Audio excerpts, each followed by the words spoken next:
Alrighty, guys, welcome back to the Identity Project. Today, I have a very special guest, somebody who I've been following along for quite some time now. She doesn't know it, but the myth, the legend behind working against gravity, Miss Adee. How are you? I'm good. I don't think I've ever been called the myth, the legend. So what a great introduction. You like that? You like that?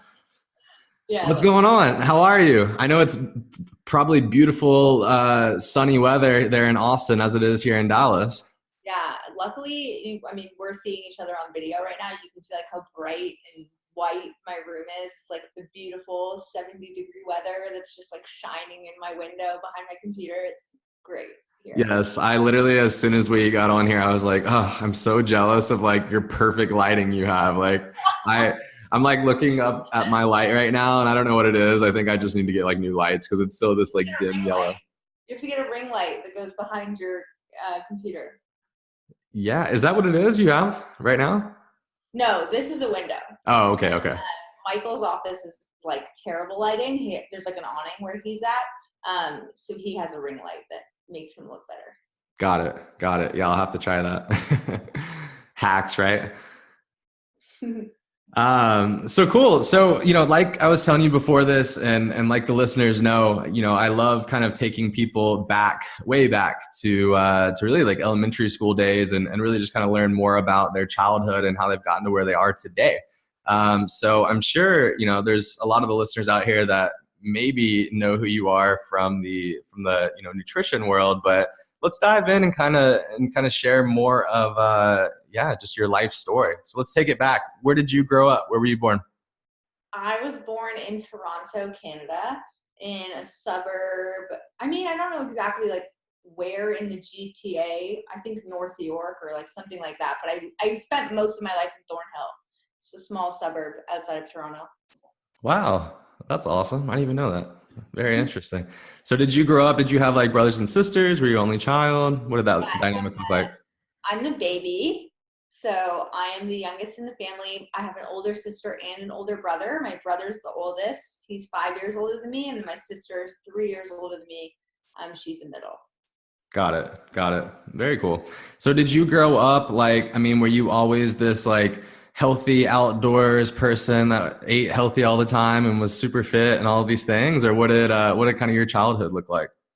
I mean, no, and yes, kind of. Uh, I always was into sports. I was definitely a tomboy from like birth to I don't know, 18 probably. I was definitely more of a tomboy. I've played every single sport you could possibly imagine. So in Toronto, you get all 4 seasons. So I got the benefit of being able to do winter sports, summer sports, indoor sports, outdoor sports. I did water skiing. I did some slalom skiing, wakeboarding, basketball, volleyball, snowboarding. I did figure skating for a long period of time. I played hockey, house league 1 year. I played like pretty much every single sport. And then eventually, once I hit around like 11 or 12 years old, I was getting to a point where I was too heavy to participate in a lot of sports. So I was just not having a great relationship with food. I was starting to lie about food. I was sneaking snacks. I was like I think one time I stole money from my mom to go and buy food like continuously. Like I knew where she hid her tips. She was a waitress at the time, and I knew where she hid her tips, and I would like steal her money and go buy junk food. And just like in figure skating, you can't do the jumps if you're too heavy. In slalom skiing, I literally couldn't like pull myself out of the water. I didn't have like the strength to do it. And at that point, I just stopped doing all sports until I started just like exercising and doing like bodybuilding when I was 19, maybe 18, 19. Wow. That's interesting. So, I mean, what prompted that? Like, why did you feel the need to have to I mean, was it like a restrictive thing where like your mom like didn't want you to eat junk food or what? I mean, what was it? My family was definitely healthy. Like, so we didn't have a lot of junk food in the house for sure. I think it's probably like if I had to really pin it down, I bet it was a mixture of feeling the same social pressures that most kids feel, and then using food to cope with my emotions, not understanding like how to actually communicate them, or feeling like, you know, I would just like be alone a lot of times, and to comfort myself when I was being alone, I just used food. It must like, it also, I mean, maybe like when I was a baby or an infant, like my mom was, I was just backpacking with my parents. So we were talking about this kind of thing. And my mom told me when we were babies, because me, my brother, and my sister all struggled with food at some point, or being overweight, me the most out of all of them.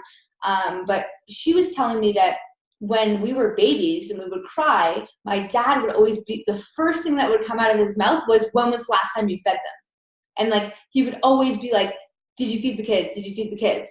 So I'm like, this is just like spitballing here, but it is possible that like maybe when I was an infant, like I was crying and I didn't actually want food. I just was distressed, and maybe I just wanted my mom to hold me and like carry me, and that would have made me stop crying. But she probably tried to feed me first, and like the association between like feeling uncomfortable and then being soothed by food because my mom was holding me and feeding me, like maybe that association led to like an unhealthy association with food where I was using food for comfort. And I think like those formative years of your life really do like stay with you for the rest of your life. Like that is the time of your life where, you know, so much of your brain is being formed and so much of your experiences. And I think like more of that is still there than any of us know. Wow. I mean, I 100% agree. And I mean, so was this a realization that happened on this hike, or this was a realization that maybe you had before that, or? I mean, I've always thought about things like that. I asked specifically, like, was there anything around food that might have done that? And my sister just had a baby. So my dad does it with her baby now too. Like, he's just like, anytime the baby's crying, it's like, you have to feed him. Like, you need to feed him. Like, that's all he knows. He's like, why else would a baby cry? And it's like, I don't know, maybe the baby has gas. Maybe the baby's diaper's wet. Maybe the baby just wants to be held. Like, maybe like there's so many reasons the baby could be crying. And unfortunately, we can't really understand what they're saying. Like, and I'm sure some mothers like can, like, or really attuned to the different types of cries and things like that. My parents just did the best they could. And I think maybe that's part of it. And then also I was a socially anxious kid, and I didn't feel like I fit in like a lot of people do. And I just really I didn't like being alone, but I would just be alone and eat. It felt good to just eat a bunch of junk food. Yeah. It's interesting. My wife and I, we just had our first child, a little baby boy 3 weeks ago. So, but it's interesting kind of thinking about that, because you always hear him say, you know, it's like if a baby's crying, they're either hungry, or they, you know, you need to change their diaper, or they want to be held. I mean, essentially those three things for the most part. But you do, I mean, you know, a lot of the times, like, I almost feel like helpless, like as a father, because like Alex, my wife, she's breastfeeding. And, you know, a lot of times I can't really do anything right now. You know, he doesn't want to be held. He doesn't, you know, if he doesn't have a dirty diaper, like, you know, he really just wants to be fed. So, but it's interesting. I mean, I definitely kind of see where your dad's coming from, and I could think that myself too. Yeah, totally. I mean, I don't blame them at all. I'm sure it's like, just how could they have known? Yeah. Well, and that's the thing. I mean, I always, you know, have conversations with my parents too. It's like, what you don't know, you don't know. You know, my childhood of like eating some of the things that we were eating and like all of that. I mean, I wouldn't do that with my own kids now, but, you know, like, I don't fault them for that. I don't think it was bad. I don't think it was a negative thing. They did the best that they could at that time. Exactly. You know, and also we have so much more information these days versus back then, where it's a lot easier to, I feel like, I don't want to say self-educate, but in a sense, you know, kind of do your due diligence and make sure that, you know, you actually have the information that you need to make informed decisions. So. Yeah, totally. So were you, I mean, I identify with that. I mean, I was definitely much more like introverted even now. I mean, I purposely make it a point to, you know, obviously like be social, but I love me time. I feel like me time's the best time. So, I mean, did you kind of like, was sports like that outlet for you, I guess? Because I know, like, for me, I mean, I was introverted, like I liked being alone all the time, but sports was when I got to kind of get out and, I guess, socialize, if you will. Yeah, I think I actually didn't love being alone, which is why I just ate all the time to like comfort myself when I was alone. I actually think I desperately wanted to be hanging out with friends. I just felt so uncomfortable asking, or I felt like I had some stories in my head like nobody wanted to hang out with me, or I wasn't cool, or I wanted to be friends with like a specific group of people and not other people. I had like typical elementary school, high school drama type of stuff. So sports was definitely like really fun for me to like have an organized way or an excuse to be around people. Like nobody has to invite me. Like my parents signed me up, like I get to come no matter what. So that was definitely, I did really enjoy sports. I loved like having a thing to do. So I think it took like the pressures of what do you talk about away, like everyone's focused on the same things. So I think it really did help me a lot to be more confident and more social and athletic.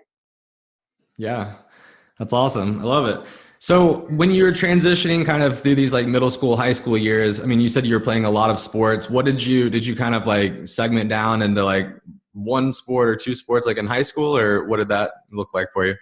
Yeah, my main sport was figure skating, and then once I got too heavy, I quit. And then I did hockey after that because you can be bigger and play hockey. It's actually sometimes beneficial to be bigger and play hockey. And then after that, I quit like all sports altogether. So I didn't do anything from 14 to 17. And then when I was 16 years old, I lost 50 pounds. I went to a nutritionist, completely changed my life. And I did that without any exercise really at all. And then once I had lost 50 pounds, I just started going to the gym. So I didn't play any sports anymore. I didn't really do any sports again until I started doing weightlifting, like 6 years later. Got it. Got it. Okay. Wow. So you went to a nutritionist and you said how old were you? 16. 16 years old. Wow. And was this something like that, you reached out to your parents, or your parents kind of reached out to you about, or? I was almost 200 pounds and 16 years old, and I had a problem for sure. So my mom, I think she had like tried to do everything she possibly could on her own. She like knew this was something she really wanted me to overcome. And like she had tried everything. I mean, I like have a popular story that I tell of I would only wear sweatpants. Like I never wore jeans because I didn't want to I didn't feel comfortable like showing my shape, or like you also can grow out of jeans. Like eventually you're going to have to get a bigger size if you don't fit into yours, versus like sweatpants. It's going to take some time before you need to get another size.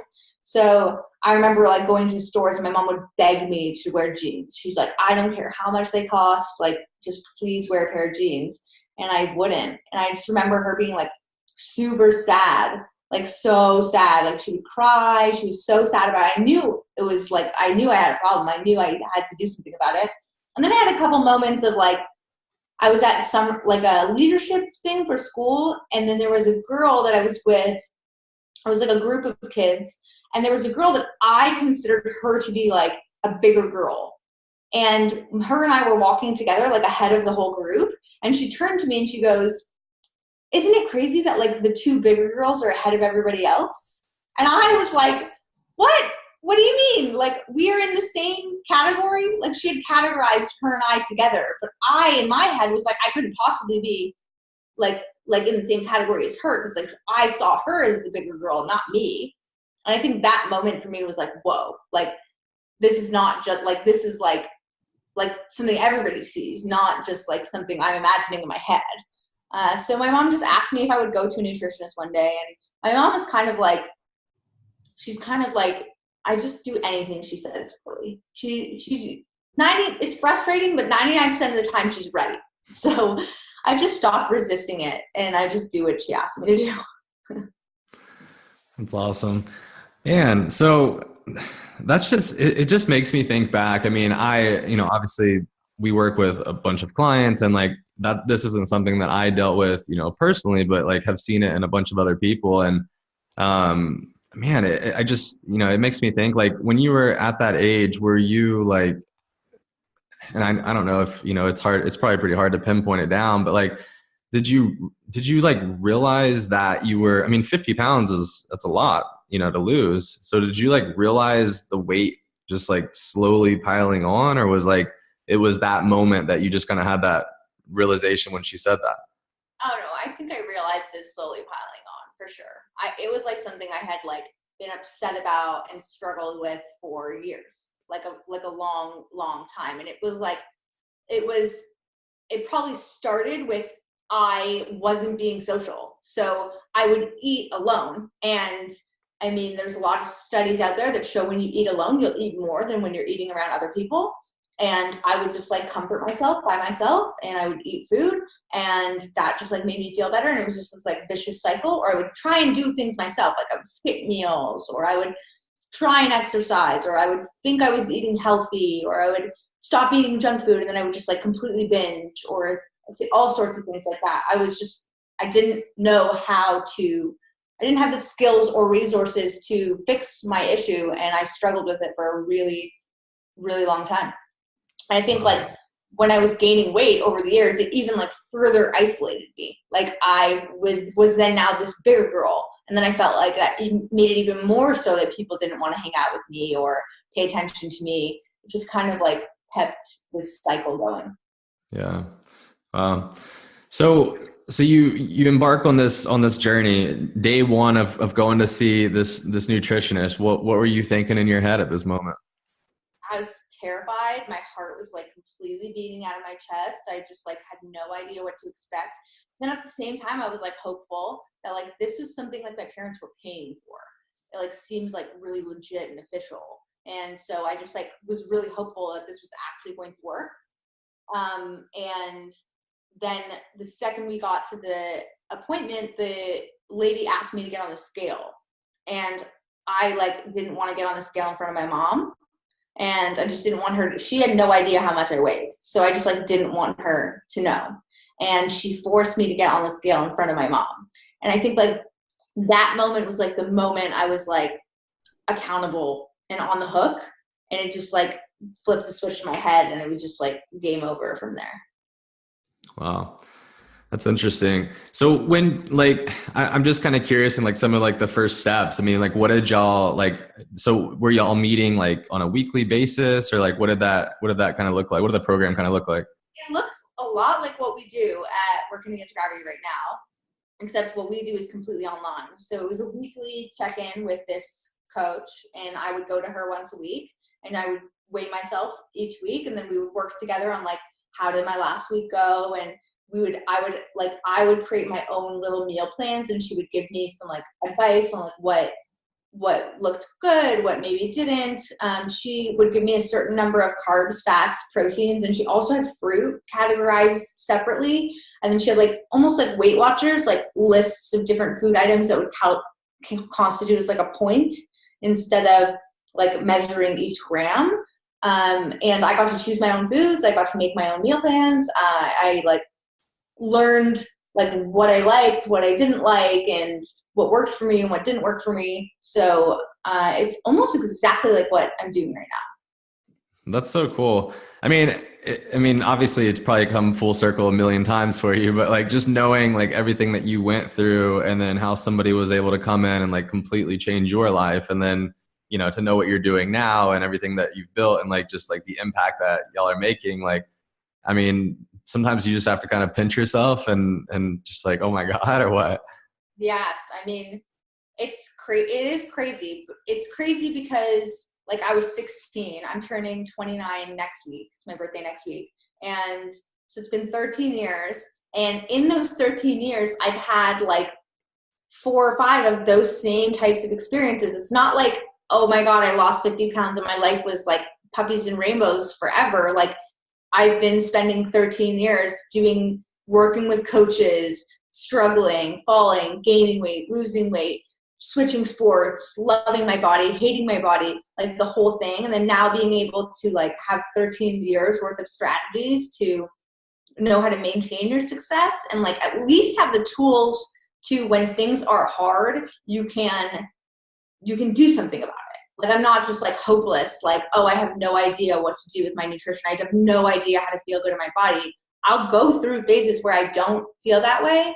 I just have so many skills now that I can share with other people. And that's just like so cool. Like, how cool. Like, my whole family is on whack, which is like the coolest thing ever. That is awesome. I love that. Yeah, we always talk about like, being able to educate and equip clients with their like nutritional tool belt, and kind of building that up so they can take it with them for life. So yeah, I absolutely love that. So like, talk to me, obviously like cutting out the junk food and stuff like that, right? But like, you lost 50 pounds. What was the biggest thing that like the number one lesson you learned from that process of losing 50 pounds? I remember like week 1, I would call my mom crying because it was too much food. And I was like, oh my gosh, this is just too much food. I can't possibly eat all this food. Like, I didn't want to trust the nutritionist. And my mom's like, you just have to eat it. Like, just do it. She used to always tell me, like, if you don't do something 100%, then you can't know if it's you or if it's the program. So if you do it 100%, then like, and it doesn't work, then at least you can be like, okay, this didn't work for me. But if like you only do it 50%, there's no way for you to know if it was me who didn't work or the program didn't work. So I was like, whatever, this woman is obviously more experienced and knowledgeable than me. I'm just going to do whatever she says. And I lost weight, like eating way more food, eating like way more like volume of food. I learned that like I don't have to fear certain foods. And I think the fear for me around certain foods would lead me to like just go completely overboard on others. I like learned to control my like cravings around certain things. So I just didn't binge completely. And then I also learned that like hard work actually leads to results. Like, it's not easy. It was never easy. And hard work leads, if you do the work and you put it in the time, you're going to get some type of result. Nobody can tell you how long it's going to take or how quickly you're going to get those results, but it really taught me a lot of really good work ethic and to also get support from people. Like, I didn't do any of that by myself. I was 16. I had a ton of help from my mom. I had a ton of help from this nutritionist. Like, I made sure I was leaning on other people to help me because I knew that I just couldn't do it by myself. Wow. I love that. I think there's so many great takeaways there. And obviously, whether you're 16 years old or 60 years old, like, being able to think about that and really just, falling in love with like the process, the journey, like not putting an end date on it and just knowing that, like this is for the rest of our life and you're going to struggle with multiple things, like just because you lost 50 pounds, like you said at one point, didn't mean that you never struggled again. Yeah. You also don't have to fall in love with the process. Like, you don't have to love it right at the beginning. It's okay if you don't love it. Like, it's different than what you do now, and maybe you're not going to love it right at the beginning. That doesn't mean it's not worthwhile and you're not going to love the results. Usually you start loving the process when you start making progress.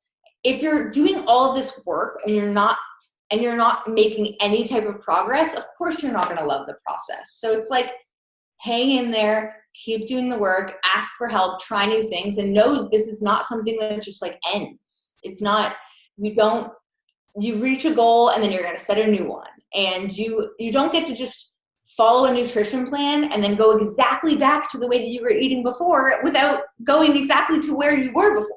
You have to actually change, and that's going to take time. And, maybe you won't love it, but that's okay. You have to do it anyways. Yeah, no, I 100% agree. Love that. So what was that first obstacle that you came across? Like, so you lost 50 pounds and then like how many months or years later, like what was the next thing that happened that kind of, I don't want to say, set you back, but like what was the next obstacle? Yeah. The next one. So I was 16 and that was like, I was in Canada, we call it like grade numbers. So it was grade 10. So that's your sophomore year of high school. And then so going into my junior year of high school, I was not overweight anymore. So all of a sudden, like 2 years of high school, I was the overweight girl. Last 2 years of high school, I'm all of a sudden like attractive to people. And like boys are paying attention to me. I'm like getting way more attention than I was getting before, which I love. So it was like a lot easier for me to maintain my progress when I was like getting all of this like validation and reinforcement. And it was easier for me to be social, and I was finally like doing the things I wanted to be doing the whole time. I didn't need to comfort myself with food anymore. So I was super motivated to maintain that.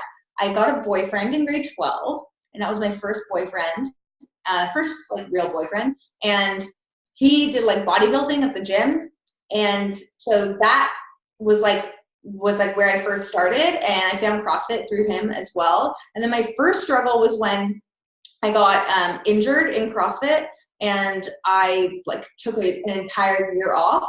And that's when like I just didn't know how to adjust between like how much I was exercising to now not exercising as much, and like switching how much I was eating. And I had like decided to become paleo because I feel like a lot of people who just start CrossFit are like, I'm going to go and do paleo. That's like it's a great place to start for a lot of people, and great forever for a lot of people too. And I just like would bend the rules and just started getting back into old habits of, I was feeling sad about not being able to work out, and then I would go to food to comfort that. So I think I had like fluctuated like 10 to 15 pounds and struggled with keeping that on, taking it off. And then I found weightlifting, and weightlifting is a weight class specific sport. So I'm 5'6.5", and my weightlifting coach wanted me to be a 69 kilo weightlifter, and I wanted to be a 63. So the first like real struggle I had was when he said I couldn't be on the weightlifting team unless I was 69. So I was now in this like weird position of having to gain weight on purpose. And I didn't really know how to do that. Like that was like a whole new set of skills for me that I just didn't have. So I just ate whatever I wanted, and I gained like 13 pounds of fat. And I was definitely like not as lean as I was comfortable being, or didn't have the right best body composition. I was not comfortable in my skin. And I was definitely like, I definitely really struggled for a while there. I don't think it was the same as like when I was 16. And that was like my first real obstacle of like, okay, I don't want to be 69 kilos. Like, how do I fix this? Got it. So like, I guess, what did you do at that point? I mean, did you say, hey, like I need to hire a coach to like teach me how to do this? Or like, what did that process look like?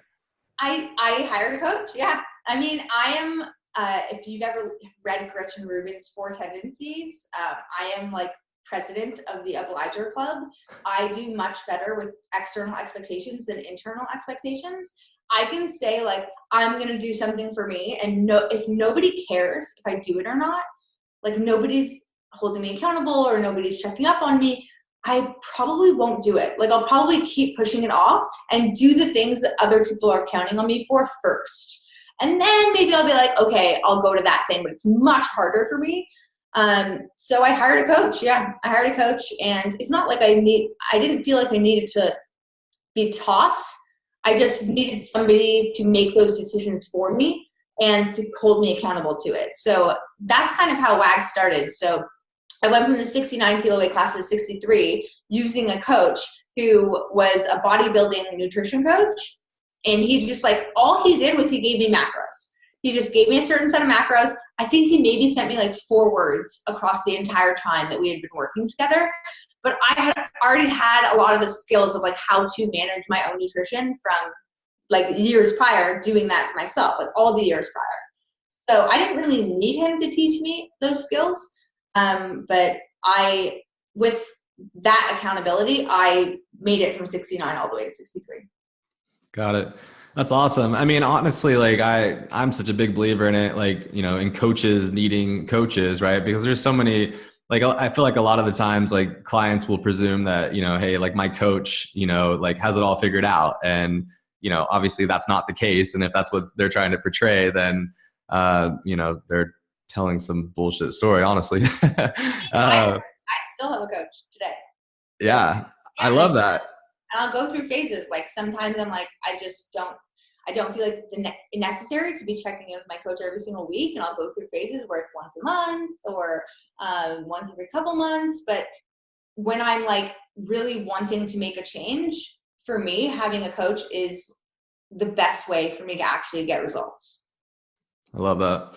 So yeah, I mean, let's talk on that a little bit. Like, what is, I mean, obviously, like for you, you have the education, but like the accountability piece, right? Like that's so big for you. So can you talk on like the accountability of like, or like what a coach does for you in terms of accountability? Yeah, it's like I have someone that I have to report information to. So I send what I ate for the week, how I was feeling, what my body weight was each week, photos every week, and then also like what I have coming up. And it's kind of just like a safe space for me to like talk about how I'm feeling about my diet, my nutrition. And it's somebody who's objective that's looking at that information, and there's so much noise out there, like so much information. And I think it's because so many different things work for different people. And this particular person is getting to know me and what works for me and how I feel. And maybe we're not doing like the ideal or perfect thing, it doesn't exist, but we're doing what's the next best step for me. And they can help me be like a sounding board. It's also just like, I don't want to check in with my coach and be like, I ate whatever I wanted this week. Like that doesn't feel good unless that's like we talked about, that's what I was going to be doing. It just helps me be more on top of my game. It helps me think twice before I go and just like binge out on ice cream, like, which I still do sometimes. So how did you, I'm interested, like how do you go about choosing your coach, you know, maybe not like throughout the years, but like now, for instance? Yeah, my coach, her name's Taylor. She is the director of operations or COO of WAG.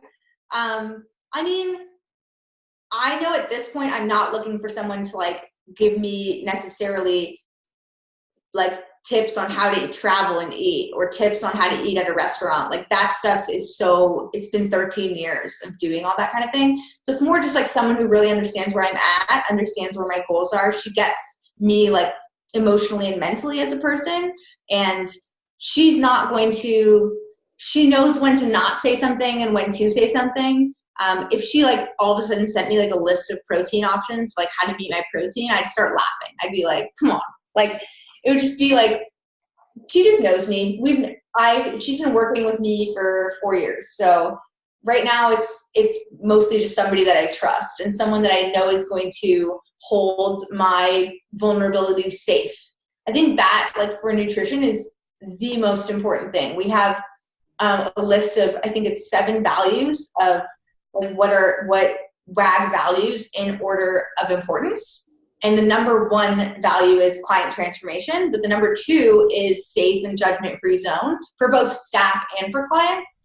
And I think it's really important. Like it's a really vulnerable thing. It's really emotional.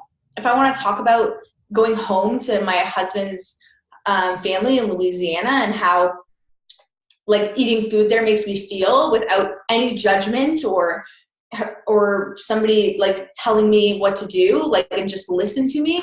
I want that person to be a safe place to be able to talk about anything because it's so complex. So that's how I chose her. Yeah, I love that. That's awesome.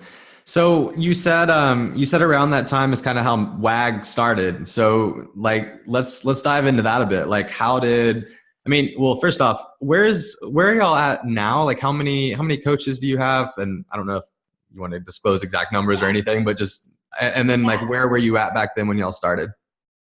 Well, when we started, I had 5 clients and it was just me. So, I mean, it was really just, I had a blog and people were emailing me, asking me for help.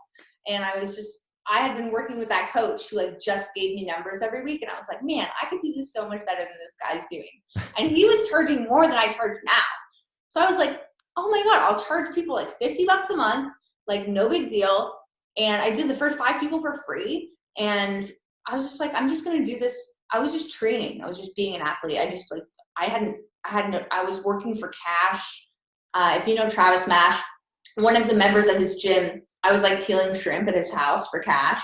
And that's just like how I would get by. I was living in a double wide trailer with like a couple friends. And we would just train all day and peel shrimp and go out on the weekends. Like that's what I was doing.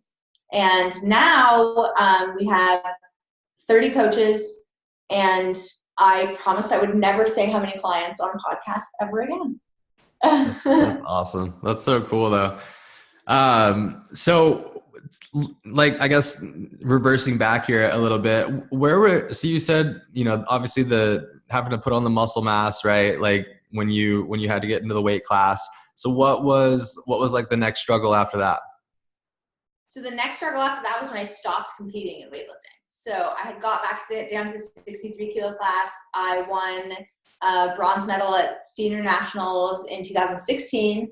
And then after that, I decided I just didn't want to compete anymore. And I spent the next year and a half, like really struggling.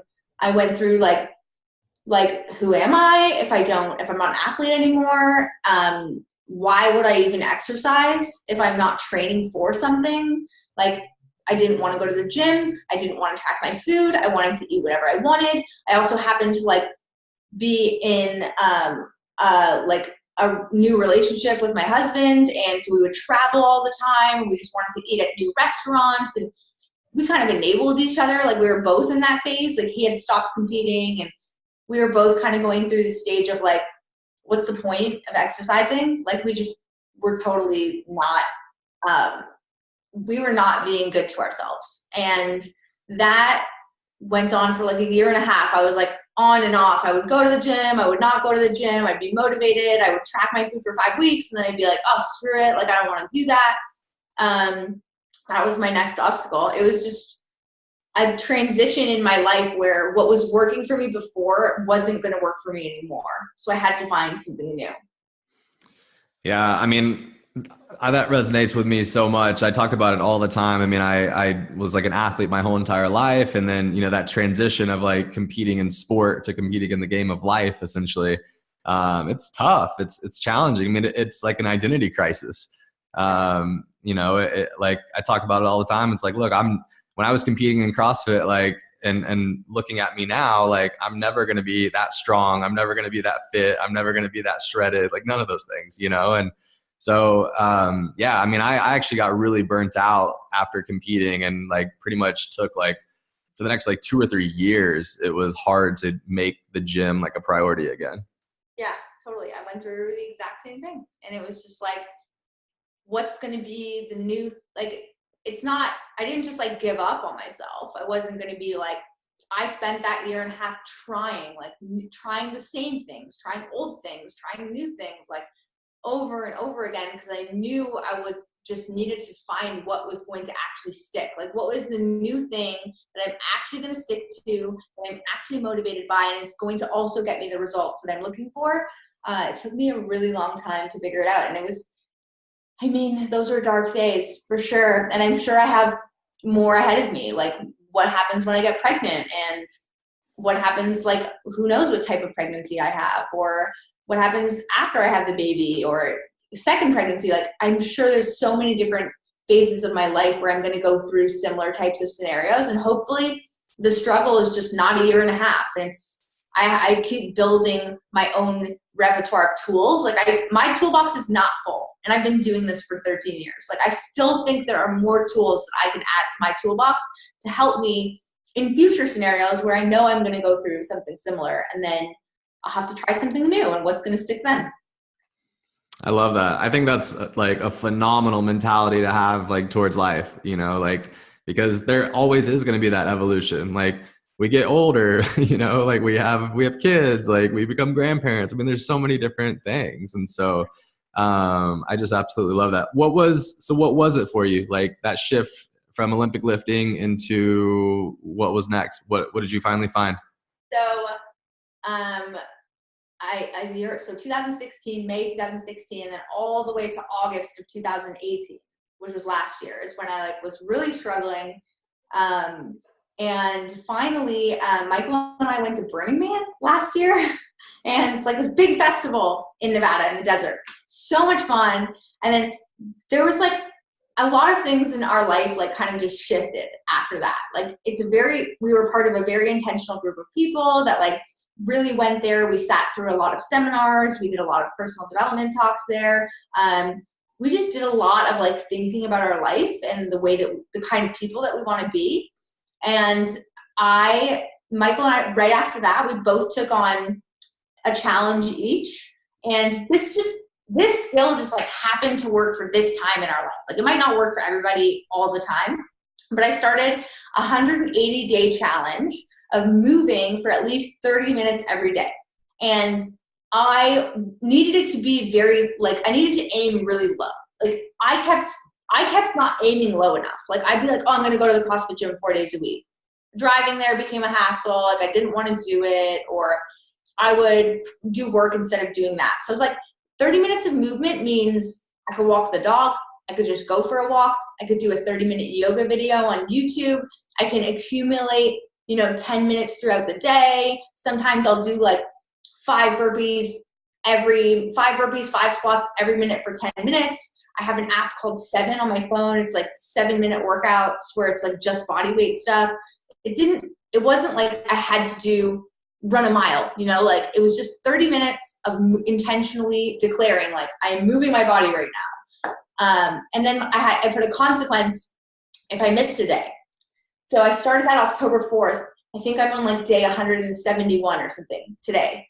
And my consequence was if I missed a day, I would have to run a marathon within the next 6 months. And I absolutely do not want to run a marathon. Like literally probably the last thing in the world I want to do. So sometimes like running towards something is helpful, like running towards a weightlifting competition or running towards a vacation or your wedding. Sometimes running away from something helps too. So I was running away from having to run a marathon, and there's like no way I'm going to miss a day. And if I didn't move for 30 minutes in the day, like if you think about that realistically, that means I sat on my butt and I literally didn't move for the entire day, which is so unreasonable. And I don't want to be the kind of person that does that. So it's been 171 days and I've moved for 30 minutes every single day. And it's just like that alone just completely changed my whole life. Like I just started feeling better about my body. I started making better food choices. I started caring more. I started adding to it. Like, okay, it was started out with 30-minute walks, and like now I'll do like a walk and a CrossFit workout, or I'll do like, I did 30-minute rows. Like I would row for 30 minutes. Like that's so not my style. Like I couldn't even believe I did that. It's things like that. So I started, and then every time I would do more than just 30 minutes of movement, I'm winning. Like I'm winning big. Like I'm doing so much more than I committed to myself. So yeah, that's just like, that was like the shift that changed it for me. I love that. I think that, it's so interesting, like for so many people, we live in this age of like, like you said earlier, like information overload. And it's like, we have this like all or nothing mentality, and like when we can take a step back, when we can have that 10,000 foot view and like identify like what's the one thing that we need to focus on, or like, hey, like let's actually simplify the process. I think it just has so much power to it. Like there just comes a time, like if you keep saying that you want to do something and you just keep, stopping or falling off or whatever, like you just have to have that honest conversation with yourself of like, maybe you just need to simplify the process more, Yeah, or you don't really want to do it. So then it's beneficial to you to let it go. Like don't carry that baggage with you. And someone called me yesterday, a client called me yesterday, and I was talking to her on the phone, and it's also like some people think like you sign up for the program and you get results. Like if I paid the money, like I paid the money for the gym membership. Like why am I not shredded? So it's really just like making it so that you can be successful, because it's going to be hard work no matter what. So what you have to do is you have to protect your integrity with yourself. Like it's it's your child. Like you have to protect it so fiercely, because the second you start losing integrity with yourself, you start saying things like she was saying to me on the phone yesterday. She's like, I'm 55 years old. I've tried everything. I just can't stick to anything, or nothing will work for me. And that's the worst place to be, because then you won't commit to anything. And then you're just like doomed to have the body that you have, or be stuck in the body that you think is like hell, and you don't want to be in that body anymore. So I think it's like really important to aim like super low. Like if you, a different example, I was sitting on an airplane and there was a guy sitting beside me, and he was definitely overweight, and he was talking to me about fitness. And he's like, yeah, like I just can't really stick to anything. And I was like, well, you could just like go for a 20-minute walk every day. And he's like, yeah, but I feel like it's not good enough unless I run at least a mile. And I'm like, I don't even want to run a mile a day. Like, that sounds terrible. Like, like that's just not, it's just unreasonable to ask yourself to go from not working out at all to only good workout is running a mile. It's too big of an ask of yourself. You're setting yourself up to fail. So instead, it's like, aim lower than you think you need to, because life happens no matter what. And even the really low thing, like my 30 minutes of movement a day sometimes is hard for me to get in. Like yesterday I was traveling all day. I had to like drop my bags and walk in the airport back and forth. It's like, I could have just sat at the gate and waited for my thing. Like I had to be conscious of, oh yeah, I have to get 30 minutes of movement in today. It's still hard for me sometimes, but it's so low. It's like really hard. It's hard for me to not follow through on that. Yeah. I love that. I mean, simplicity, like it, just bringing it back, making it basic, making it elementary, like just realizing that things do not need to be this crazy complex, equation that, like takes over your whole entire life. Like we all know that you're busy and you have a million things going on. And sometimes just identifying, the one thing or just one focus area can be so powerful. So I love that. Adee, what are you most excited for in 2019 here? Anything you'd like to share? Anything in the works? Anything that y'all are pumped up for? Yeah, we have so much that we're excited for in 2019. We've definitely turned the corner in like the maturity of our business, which is very, very exciting. So we've notoriously only had like one-on-one coaching, and if you want to change your nutrition, you can sign up. We hook you up with a coach, and that coach like works with you to find what is that like little change in your life that can build and build and build to become a big change in your life. Now we actually also coach coaches. So the same exact training program that our coaches go through to learn how to coach other people, we offer that training program.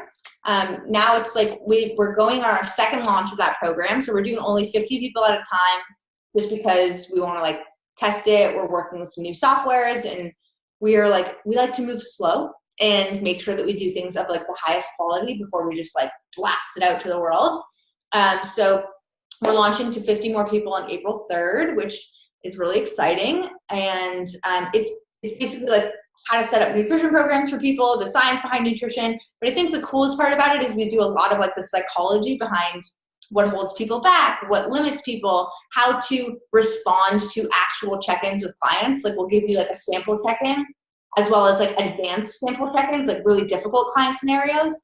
And then you try and respond to them. And then our coaches will mentor you through that process and give you feedback on what they think you did great, what they think you could do better, what might have been more effective. So it's kind of like certification / mentorship for people who are looking to coach others, which is really exciting. So if you're interested in that, you can always email info@workingatgravity.com. We have a waiting list for people that want to be certified. And then we also have an affiliate program. So anyone who has like a brick and mortar gym, we teach them the same training program that our coaches go through, and we train one of the coaches in that gym. It could be the owner, could not be the owner, doesn't matter. And then we teach you how to use our software, and then you can basically have a nutrition coaching business within your gym. So you can coach your people using our software, and we support you the same way we would support the people in the certification. Wow. That's awesome. That's so exciting. That's definitely like the next level of everything that y'all been doing thus far. Because WAG's been around now, you said how many years? 4.5 years. It'll be 5 years in November. That's awesome. That's awesome. Well, Adee, again, thank you so much. I could sit here and probably talk to you all day long and keep asking you questions, but I know you're busy. I want to respect your time. But your whole story, I mean, it's an inspiration, and to see, where you were at, 15, 16 years old and where you are today and everything that you're doing in the world, it's very inspiring. So, thank you for everything that you do, and thanks for taking the time today. Yeah. Thanks, Justin. I appreciate it. Absolutely. Absolutely.